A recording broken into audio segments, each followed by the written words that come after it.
hari amagambo atagera ku munwa,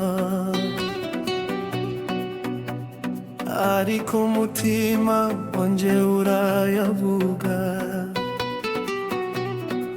Mu guceceka, mu marira yanje,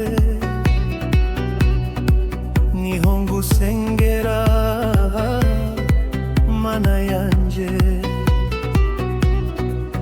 Iyo nabuze uko mvuga, iyo amagambo ashize, umutima wanje uragutakambira, kandi ndabizi uranyumva.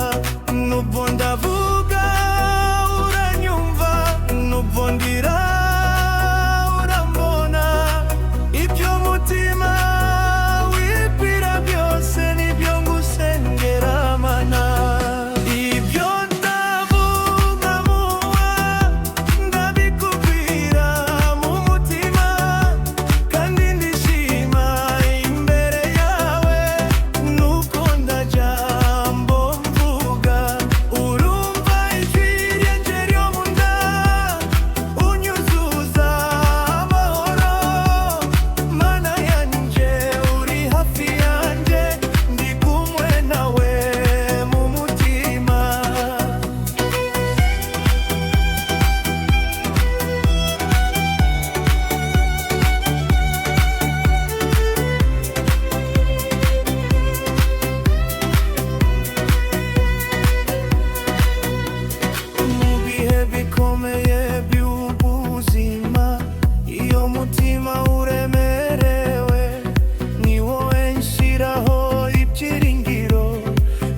Ndabivuga n'ijwi rirenga, uramenye ibinyishemo n'amarangamutima yose.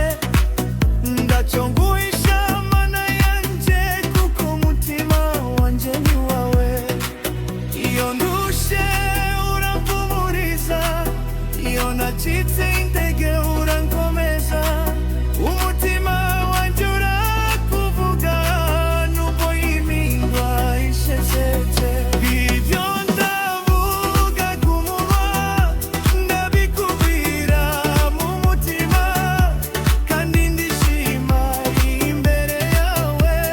Nubwo nta jambo mvuga, urumva ijwi ryanjye ryo mu nda, unyuzuza amahoro. Mana yanjye uri hafi yanjye, ndi kumwe nawe mu mutima.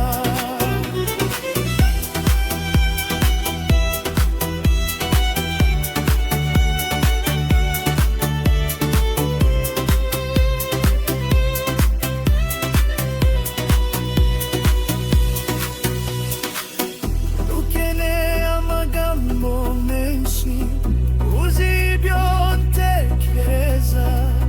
Niyo ndavugana rimwe, umutima wanje urakuririmba.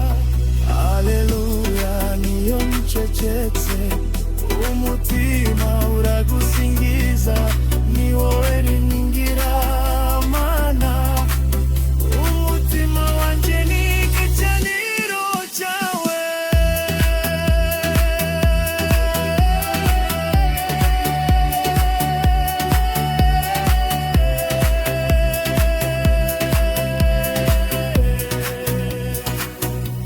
Ibyo ndavuga ku munwa,